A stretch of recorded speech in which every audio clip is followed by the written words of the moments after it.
Olá, é um prazer estar aqui com vocês no terceiro Fórum Online Educação, Meio Ambiente e Sustentabilidade e agradeço à comissão organizadora pelo convite para proferir essa palestra. Eu sou a professora Carolina Buso Dorfeld e, em parceria com a mestra Thalita Helena Magalhães, elaboramos essa fala que trata da ecosofia e a ecologia profunda na educação básica, possibilidades e desafios. Contextualizando um pouquinho esse cenário, né, que está em constante transformações de práticas educativas ambientais, nós podemos destacar a educação ambiental crítica, que, segundo Mauro Guimarães, é uma contraposição à educação ambiental tradicional, oferecendo em seu método uma leitura de mundo mais complexa e instrumentalizada, sendo uma ferramenta de intervenção social positiva. Reigota concorda com essa linha de pensamento e afirma que a educação ambiental não deve abordar apenas os conteúdos técnicos e que estejam na grade curricular de uma disciplina específica, como, por exemplo, as ciências, e muito menos se concentrar apenas em aspectos biológicos, mas pelo contrário, a educação ambiental deve priorizar as análises das relações políticas, econômicas, sociais e culturais entre a humanidade e a natureza. Nesse sentido, ao se trabalhar com a educação ambiental crítica, é necessário o uso da reflexão e do pensamento crítico. E nesse caso das correntes filosóficas, também precisamos de um embasamento filosófico. Em 2009, foi lançado o livro Pensar o Ambiente: Bases Filosóficas para a Educação Ambiental. Foi uma parceria entre o Ministério do Meio Ambiente e a Unesco, e ele foi organizado por Isabel Cristina de Moura Carvalho, Mauro Grum e Raquel Strabger. Nesse livro, os autores demonstram diversos pensamentos filosóficos, desde Aristóteles, Santo Agostinho, Bacon, Descartes, Kant, Marx, até chegar nos mais recentes, como, por exemplo, o educador Paulo Freire. E ele é destinado para educadores e demais profissionais da educação para que possam relacionar natureza, cultura e ambiente e compreender a interconexão dessas áreas de uma forma que possa ser abordado de maneira interdisciplinar no currículo. Para a gente pensar nessa abordagem, a gente tem que pensar nos significados. Então, tanto a ecologia profunda quanto a ecosofia, elas representam correntes ambientais filosóficas que pensam numa mudança no cerne social mundial. Então, uma mudança bastante significativa, onde se propõe a abandonar a mentalidade antropocêntrica, quer dizer, o homem, nem o ser humano no centro de tudo, o que a gente denomina de ecologia rasa, para um olhar do mundo de forma biocêntrica, que seria então o que nós denominamos de ecologia profunda. Nesse sentido, as nossas escolhas, os nossos questionamentos, elas acontecem de uma maneira cíclica e interminável. Então, a gente precisa, durante todas as nossas vidas, fazer escolhas, tanto individual quanto socialmente, o que vai refletir aqui nesse novo olhar do mundo. Por meio dessas correntes, a gente pode estimular algumas reflexões, desde a origem dos indivíduos, as características e das relações que nós temos com o ambiente. Utilizando os princípios dessas filosofias, nós podemos despertar tanto o senso crítico quanto o sentimento de amor pela natureza, já que por meio dessas filosofias é preciso que a gente mantenha e estabeleça uma conexão entre o ser humano e o ambiente. E essa conexão ela vai ser realizada de maneira racional, mas também de uma maneira espiritual. O que nós vemos na atualidade é que, embora essas correntes de educação ambiental com base filosófica elas tenham sido consagradas e têm densidade e embasamento teórico importante, ainda assim elas são poucas utilizadas nas atividades curriculares nas escolas. Então, a ideia é que a gente proponha ações e reflexões e que leve essas correntes da educação ambiental com base filosófica para dentro do ambiente escolar. Então, eu vou começar a falar sobre a ecologia profunda. A ecologia profunda, ela surgiu na década de 1970 em oposição ao que nós chamamos de ecologia rasa. Nessa ecologia rasa, nós temos a visão antropocêntrica predominante, sempre visando as necessidades da espécie humana. No caso da ecologia profunda, como eu já disse, ela propõe uma visão biocêntrica de mundo que considera que todas as formas de vida têm valor inerente e devem ter um espaço e comunidades preservadas.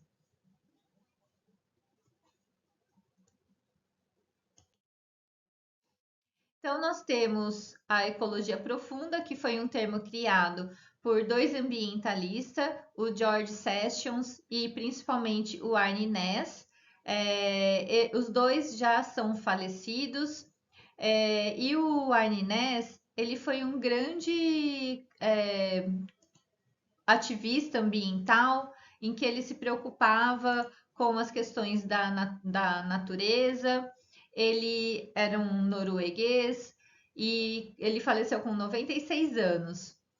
Além de ser um filósofo, ele era um montanhista e isso fez com que ele passasse muitas horas da vida dele no meio, né, das montanhas, fazendo suas escalagens e tendo esse período, né, para reflexão. Então, o Arne é considerado um dos pensadores mais influentes do século XX e início do século XXI, e ele ainda continua a inspirar muito o movimento verde global. Além disso, ele desenvolveu a ecosofia a partir de vivências extremas que ele teve nesses ambientes inóspitos que ele frequentava então enquanto montanhista. Desde 95, então, o trabalho dele foi direcionado para os problemas ambientais urgentes, incluindo a destruição da diversidade, não só a biológica, mas também a diversidade cultural. Aqui temos um exemplo de uma divulgação que foi feita no jornal O Eco quando do seu falecimento. Então, o mundo não pertence aos humanos, era uma fala do Arne Naess. E durante então sua vida, Arne Naess foi um inconformado com a maneira pela qual o planeta é tratado e defendeu a necessidade de uma nova consciência, a da ecologia profunda. Então, ainda hoje, nós temos o embasamento teórico a partir dos conhecimentos do Arne Naess sendo aplicados em atividades de cunho de educação ambiental. Aqui é um exemplo da publicação principal que ele realizou, que foi os princípios básicos da ecologia profunda, nesse jornal The Trumpeter, em que ele, junto com George Sessions, eles fizeram então a primeira publicação mais estruturada para essa vertente da ecologia profunda. A revista The Trumpeter ainda existe e ela é riquíssima em conteúdo.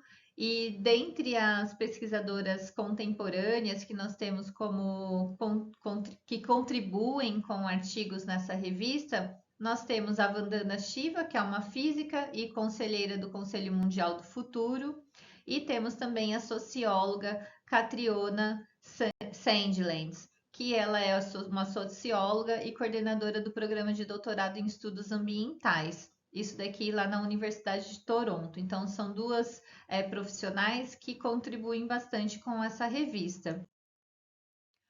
Então, nós temos os princípios da ecologia profunda, em que são baseados em 8, desde valor intrínseco de cada ser vivo, a diversidade, o valor da diversidade, a questão da diminuição da diversidade, redução populacional, interferência excessiva do ser humano nos processos ecológicos, políticas globais e qualidade de vida. Além desses 7 princípios, nós temos o oitavo que diz que poderíamos então aderir a todos os princípios. No valor intrínseco, que é o primeiro princípio, nós temos que está relacionado então com o valor intrínseco entre os elementos da natureza.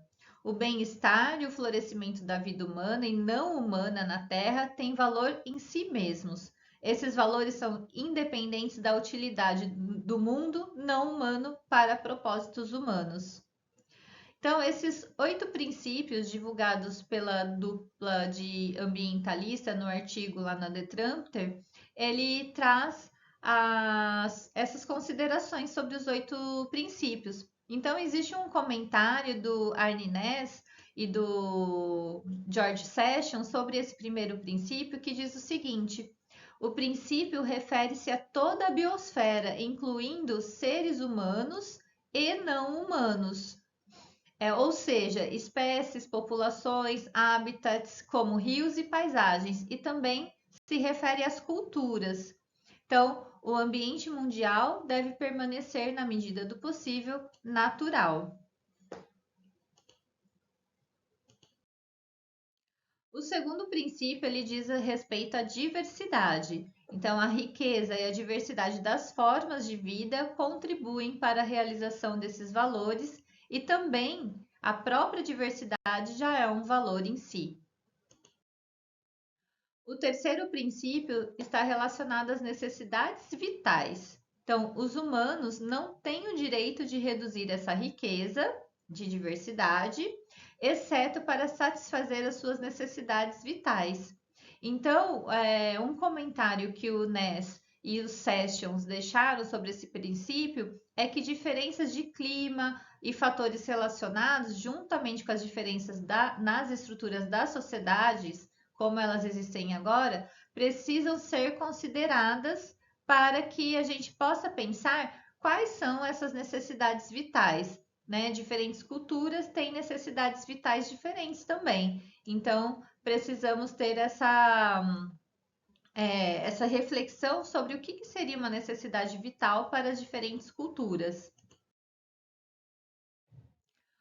Outro princípio está relacionado com a população. Então, o florescimento da vida e das culturas humanas é compatível com uma diminuição substancial da população humana. O florescimento da vida não humana requer tal diminuição. Então, é o objetivo da ecologia profunda não apenas estabilizar a população humana, mas também reduzi-la a um mínimo que seja sustentável, sem a necessidade de interferências externas, né? Como já passamos por ditaduras, guerras ou revoluções. Então, existe a necessidade de uma consciência da humanidade, né, da espécie humana, de que a gente precisa, de alguma forma, diminuir esse crescimento populacional. Temos como quinto princípio a interferência humana. Então, a atual interferência humana no mundo não humano é excessiva e tem se tornado cada vez mais destruidora. E a gente pensa nessa vertente de ações destruidoras com os efeitos negativos causados pelo ser humano no ambiente, como processos de poluição, processos que levam à extinção de espécies, tanto animais quanto espécies vegetais, e também o uso indiscriminado de recursos não renováveis. Como sexto princípio, nós temos a mudança de política. O que eles falam, os autores? As políticas públicas devem ser alteradas, pois elas afetam as dimensões econômicas, tecnológicas e ideológicas e atualmente trabalham contra esses princípios da ecologia profunda. A gente precisa estar formado para conseguir pensar em políticas públicas que possam dar segurança tanto para as espécies humanas, para a espécie humana, quanto para as espécies não humanas. E essas mudanças, elas irão de uma maneira muito particular, afetar as estruturas políticas, as estruturas sociais, as demandas tecnológicas, as demandas econômicas e, inclusive, as ideológicas. E, nesse caso, Arne Ness e o George Sessions apresentam a importância das organizações internacionais, das organizações não governamentais, no sentido de que elas são importantes para evitar interferências negativas excessivas de governos específicos, né? De alguns governos de alguns países que não atribuem valor às questões ambientais. Como sétimo princípio, nós temos a qualidade de vida. Então, a mudança ideológica é principalmente a de valorizar a qualidade de vida, ao invés de aderir a um padrão de uma vida cada vez mais elevado.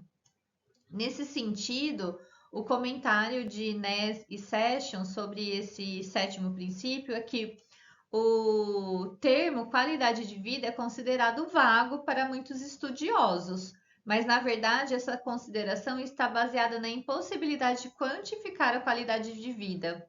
Porém, isso não é necessário, visto que cada indivíduo habita uma paisagem e enfrenta desafios específicos para se manter vivo e feliz. Sendo assim, a qualidade de vida ele deve ser definida caso a caso. Nessa categoria, então, os pesquisadores que irão abordar a ecologia profunda como base nos seus trabalhos podem abordar o significado da qualidade de vida e os efeitos do consumismo para o planeta Terra e também para a construção individual de espiritualidade das pessoas, frisando a diferença entre querer e precisar, podendo ir mais profundamente ao abordar o papel do capitalismo na produção constante dos nossos desejos materiais. Então, o que os autores colocam é que quando eles propuseram a ecologia profunda, eles foram bastante criticados em alguns pontos desses princípios, como se fossem princípios neutros. Mas, após a manifestação dessas críticas de alguns pesquisadores, eles apresentaram que não há uma neutralidade na ecologia profunda, mas que a gente precisa pensar nos sistemas culturais que são específicos. Então, tanto a cultura quanto a questão de o que seria qualidade de vida é específico para cada sociedade, para cada etnia, e isso precisa ser, então, considerado quando vamos tratar de qualidade de vida. E o último princípio da ecologia profunda seria a obrigação de ação. Aqueles que se identificam com esses princípios acima citados, os sete princípios anteriores, têm a obrigação direta ou indiretamente de tentar implementar as mudanças necessárias. Nesse sentido, os comentários dos autores sobre o oitavo princípio é que há um amplo espaço para opiniões diferentes sobre o que é prioridade, o que deve ser feito primeiro, o que deve ser feito depois, o que é mais urgente, mas o que é claramente necessário é que precisamos tomar alguma atitude frente a essas questões ambientais. Os autores também frisam a importância de ações cotidianas para que a gente possa ter uma convivência mais harmônica entre os seres humanos com a natureza. Eles citam o seguinte: a mudança para um mundo melhor é construída todos os dias por cada cidadão em seus diferentes contextos, trazendo à tona a noção de autorresponsabilidade social que devemos possuir. Então, eles colocam nos seus princípios uma questão política e social e também trazem a responsabilidade para cada um de nós, cidadãos. Alguns questionamentos podem ser feitos porque a ecologia profunda ela fala sobre espiritualidade também, mas ela não sugere nenhum tipo de prática religiosa, então não sugere nenhuma religião, mas é fato que seus princípios básicos estão em concordância com muitas doutrinas religiosas, como o cristianismo, o taoísmo, o budismo e diversos rituais nativos americanos, mas frisando que ela não sugere nenhuma prática religiosa, e sim uma questão de espiritualidade. Em relação à ecosofia, o que nós temos então para apresentar? A ecosofia, ela foi elaborada por Félix Guattari. Esse autor, ele nasceu em 1930. Ele é um filósofo, psicanalista, psiquiatra, semiólogo. Ele é roteirista e também um ativista revolucionário francês. Ele teve a sua produção intelectual muito forte, especialmente na décadas de 1980 e 90, e dentre as várias temáticas que ele desenvolveu, uma das principais estava a questão da ecologia. Ele também foi um profissional muito cedo, né? Um profissional reconhecido muito cedo. Apenas aos 25 anos ele já atuava numa clínica psiquiátrica na França, onde ele desenvolveu um programa de transversalidade. Então, ele conseguiu, a partir de novas estruturas nesses hospitais, né, nessas clínicas psiquiátricas, pensar em aumentar o senso de comunidade dos pacientes e, nesse caso, ele se deparou, né, com um movimento internacional da reforma psiquiátrica e ele foi um expoente nesse sentido, né? Então, de pensar a transversalidade. O Félix Guattari, ele fez parceria com vários pesquisadores, mas dentre eles o Gilles Deleuze, né, que também é um francês, que ele levava uma vida um pouco mais serena e doméstica do que o Félix Guattari, tanto que numa das entrevistas ele citou, né, que Félix foi a mina de diamante e eu o polidor, no sentido de se pensar a ecosofia. Aqui no Brasil, a parceira do Félix Guattari foi a Sueli Rounik. Ela é uma psicanalista, filósofa e escritora contemporânea, né, que conheceu o Félix Guattari em Paris em 1972. Naquela época, ela estava exilada na França devido à perseguição que sofreu pelo regime militar no Brasil e esse contato com o Félix fez aflorar na Sueli também esse lado ativista social, ativista ambiental, visto todas as situações sociais enfrentadas pelos brasileiros desde o golpe militar. Então, nessa parceria, ela ainda traduziu para o português os volumes 3 e 4 de uma coleção do Félix Guattari, que é Mil Platôs, e também um livro muito popular, né, que se chama As Três Ecologias. No livro As Três Ecologias, o Félix Guattari ele apresenta o termo ecosofia e ele define então que significa a junção de três ecologias a serem praticadas e desenvolvidas pelos seres humanos: a ecologia do meio ambiente, das relações sociais e da subjetividade humana. Então, ele diz que a natureza não pode ser separada da cultura e, portanto, ele relaciona a ecologia do meio ambiente com a social e a humana. Então, como conviver, né?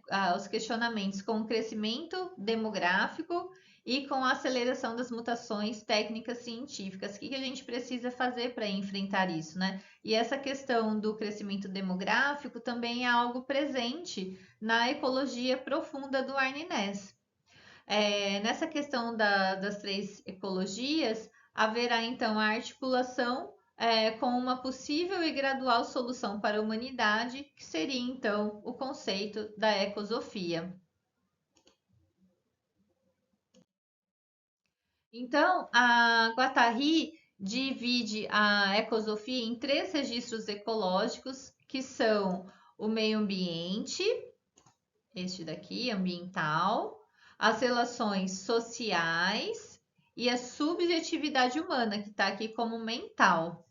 E esses registros, eles devem ser articulados, ético e politicamente falando, né, entre si, a ecologia do meio ambiente, a ecologia social e mental, respectivamente.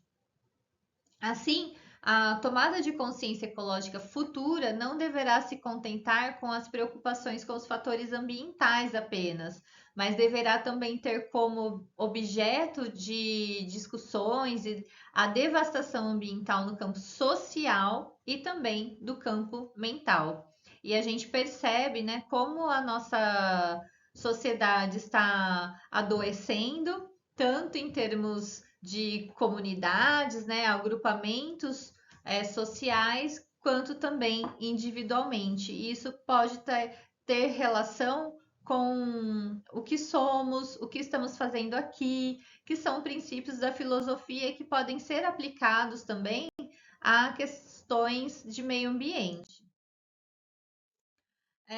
Para Félix Guattari, a mídia tem papel fundamental na degradação ambiental. Então, ele escreveu As Três Ecologias na década lá de 1990. Agora com as mídias sociais, né, com influencers, youtubers, tiktokers, isso tem um papel ainda mais fortalecido, né? Então, ele tem essa preocupação da mídia, já tinha naquela época, hoje em dia ainda é mais preocupante, num sentido que constrói uma subjetividade que tende a se tornar cada vez mais absurda e sem recursos, com sua programação recheada de conteúdos degradantes. Então, aqui ele cita uma fala, né? Trouxe do livro. Se assistíssemos programas, séries e filmes com mais mensagens de amor, paz, união e outros valores éticos necessários à construção de um mundo melhor, teríamos então a construção de uma subjetividade cultural mais saudável. Porém, o sistema capitalista, a quem o Félix Guattari critica, mas ele entende que já não podemos renegar e sim devemos modificar, usa de suas artimanhas para interferir nessa produção de subjetividade, com as propagandas, as publicidades e todos os desejos que são criados pelas mídias. Nesse sentido, ainda continua aqui uma crítica ao capitalismo. O capitalismo pós-industrial, que de minha parte prefiro qualificar como capitalismo mundial integrado, tende cada vez mais a descentrar seus focos de poder das estruturas de produção de bens e de serviços para as estruturas produtoras de signos no sentido de simbolismos, né, nos símbolos, nos valores de sintaxe e de subjetividade, por intermédio especialmente do controle que exerce sobre a mídia, a publicidade e as sondagens. São os nossos desejos, né? A influência que a mídia faz para que a gente crie desejos que nem sempre são nossas necessidades. Então, desses três registros ecológicos, eu vou começar falando resumidamente sobre a ecologia ambiental. Então, nesse caso, ela diz respeito à relação do humano consigo mesmo em relação à sua subjetividade e com o meio ambiente. Então, não se trata apenas da defesa ambiental, mas de reivindicação de melhores condições de vida para todas as criaturas da Terra, sustentabilidade para garantir um futuro, direitos e uma democracia ambiental justa, sendo importante uma reapropriação da natureza a partir de novas referências sociais. O segundo registro é o registro da ecologia social, que aborda a sociedade humana sob a ótica de suas interações com semelhantes e diferentes, tanto animais e os demais recursos naturais, órgãos públicos e privados, religiões, mídias, instituições educacionais, entre muitos outros sistemas. Dessa forma, ela visa então fomentar investimento afetivo e pragmático em grupos sociais em suas diferentes dimensões, promovendo uma mudança na forma de enxergar a ecologia como um todo. Guattari então coloca o seguinte: a ecosofia social consistirá, portanto, em desenvolver práticas específicas que tendam a modificar e a reinventar maneiras de ser no seio do casal, da família, do contexto urbano, do trabalho. Então, em todas as nossas relações sociais, pensar na existência dessa ecosofia.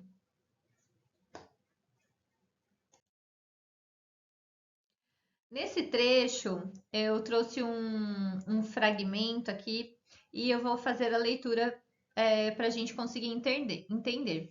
Então, o Félix Guattari traz em seu texto uma crítica à pouca voz que a maioria da população tem sobre decisões sociais, ou seja, o famoso silêncio dos oprimidos.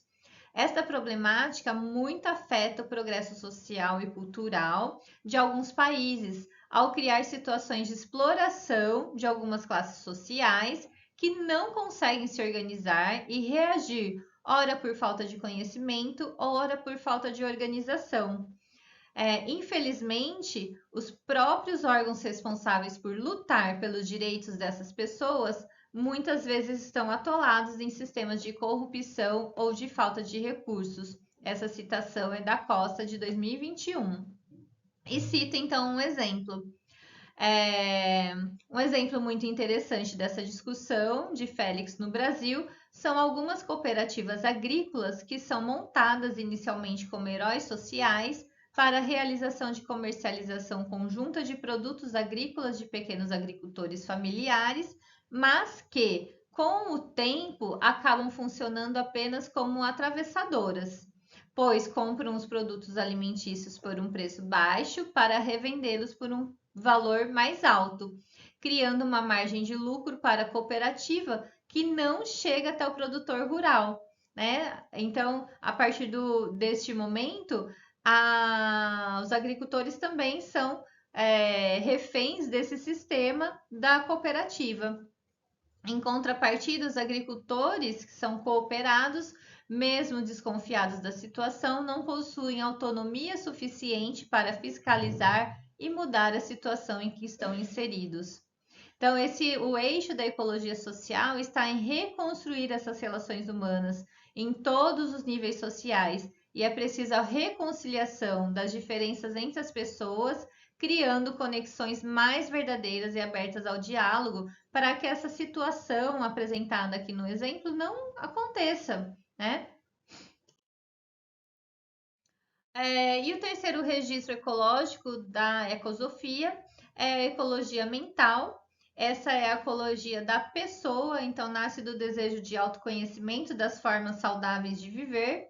Deve reinventar a relação do sujeito com o seu corpo, seus fantasmas, seus traumas do passado, com os mistérios da vida e também morte, né? Então a gente precisa se entender o que nós estamos fazendo aqui, qual que é o significado da nossa existência, do que nós precisamos, do que nós precisamos cuidar do nosso corpo, da nossa mente, porque apenas esse sujeito que esteja com a mente muito organizada, né, a mente sã, é que ele vai conseguir também contribuir para as outras ecologias. Então, a ecologia mental, ela vai ser um viés para que a gente possa combater os efeitos da padronização cultural e mental proposta pela globalização capitalista. E isso está tanto presente na mídia hoje em dia que a gente precisa realmente cuidar de nós, cuidar dos mais jovens, né? Para que eles realmente tenham uma ecologia mental mais saudável. Nesse caso da ecologia mental, propõe um resgate do respeito e aceitação ao nosso corpo em sua forma natural, o que exige um exercício de reflexão e o cultivo de ideias próprias. Envolve as tomadas de decisões cotidianas do sujeito, sua espiritualidade e a maneira como se vê dentro desse sistema natural. Então, uma reflexão. Quando nos aceitamos e nos conhecemos, sentimos paz, acolhimento e desejamos cuidar de nós mesmos, reconhecendo nosso inerente valor em existir como parte integrante da natureza. E uma citação de Antonioli é a seguinte: ao deixar de lado a visão dominadora do ser humano, nos tornamos livres para criar outros significados sobre a nossa alimentação, o lazer, bem-estar e trabalho. Sendo assim, por sua característica e processo tão pessoal, a ecologia mental pode aparecer a qualquer momento, em qualquer lugar. Basta que o ser humano consiga trazê-la em sua interpretação de mundo. Não é fácil pensarmos nessa questão da ecologia mental, da ecologia social, mas é necessário que a gente faça essa reflexão dia a dia se a gente almeja um mundo diferente, né? Um mundo que respeite a diversidade, que seja saudável para cada um de nós. Então, nessa forma, podemos verificar que a ecologia profunda e a ecosofia, elas possuem muitas semelhanças e até considerações idênticas sobre a nossa relação com o meio ambiente, ao propor que a humanidade abandone sua tendência antropocêntrica e consumista e dê espaço ao pensamento biocêntrico. Porém, Guattari propõe na ecosofia uma discussão mais aprofundada e complexa da sociedade e sua relação com o meio ambiente, já que não traz princípios prontos como na ecologia profunda de Arnés, mas sim propõe reflexões articuladas em mais de um fator.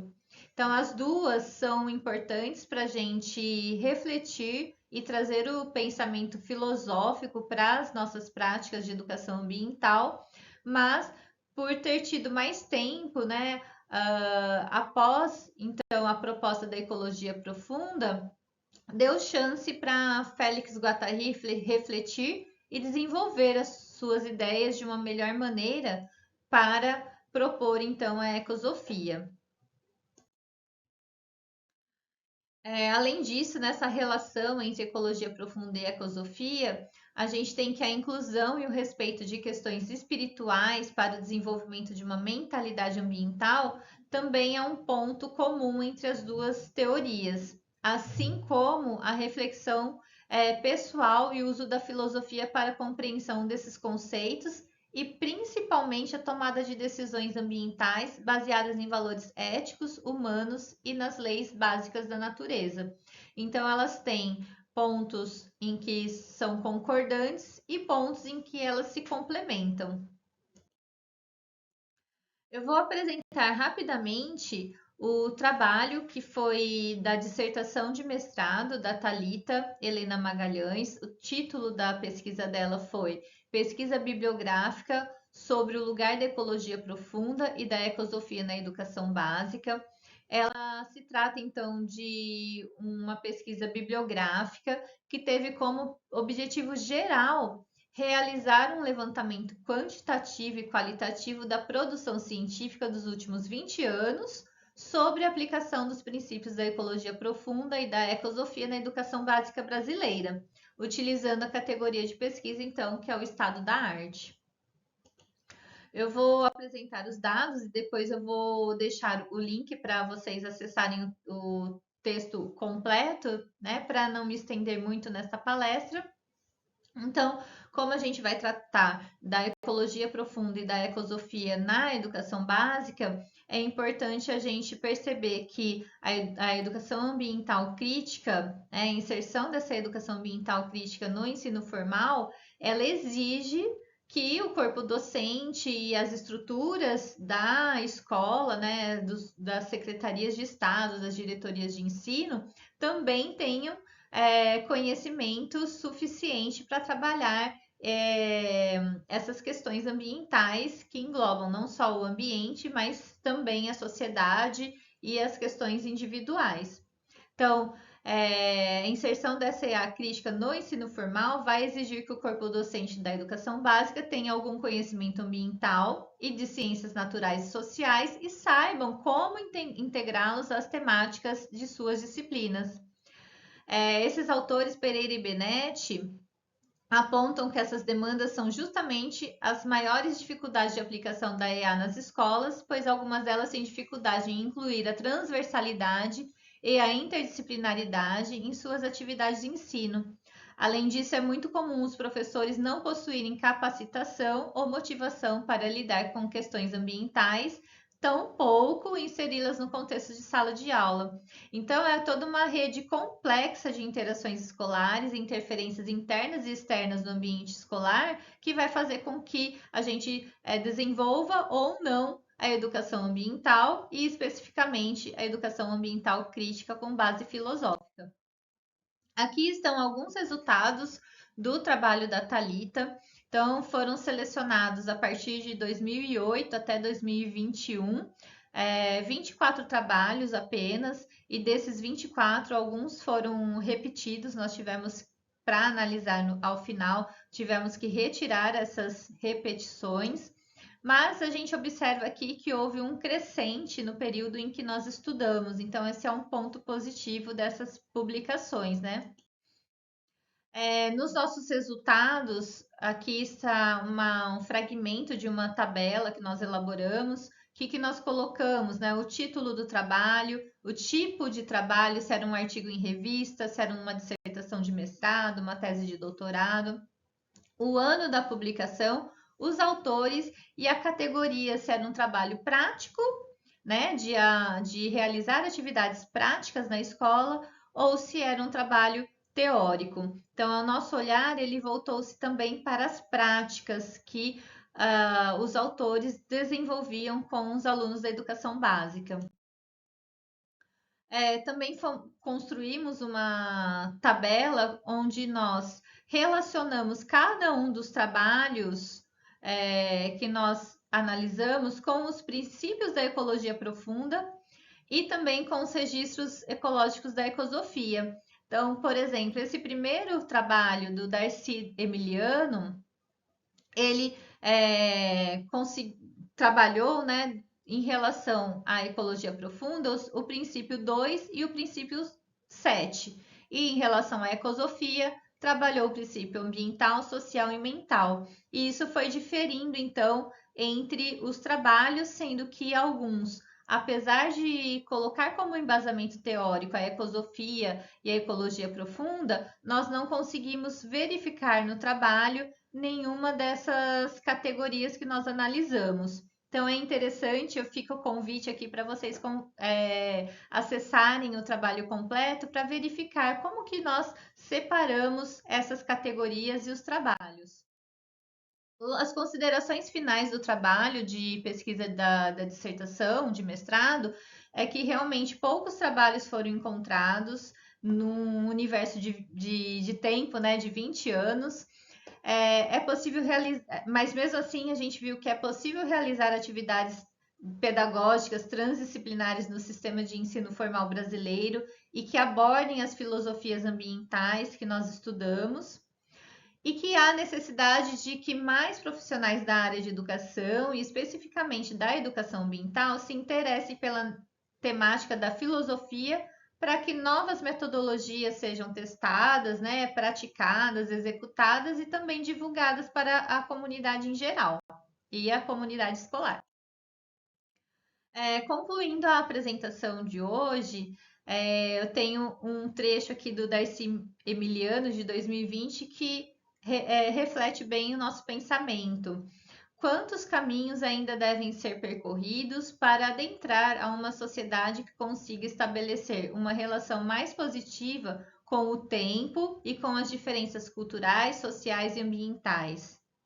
Esses desafios precisam instigar a todos nós a desenvolvermos mudanças criativas e eficazes para vivermos mais e melhor. Então, aqui fica o nosso convite, né, enquanto grupo de pesquisa, grupo de trabalho, para que a gente consiga, né, estimular outras pessoas também a estudar, pesquisar o tema e aplicar em suas práticas nas escolas. Então, eu e a Thalita agradecemos a oportunidade mais uma vez de participar aqui do Fórum Online e estamos à disposição caso vocês tenham alguma dúvida ou queiram tirar as dúvidas, né? Ou queiram entrar em contato, pegar o material bibliográfico, ficaremos felizes em colaborar. Então, muito obrigada. Tchau, tchau.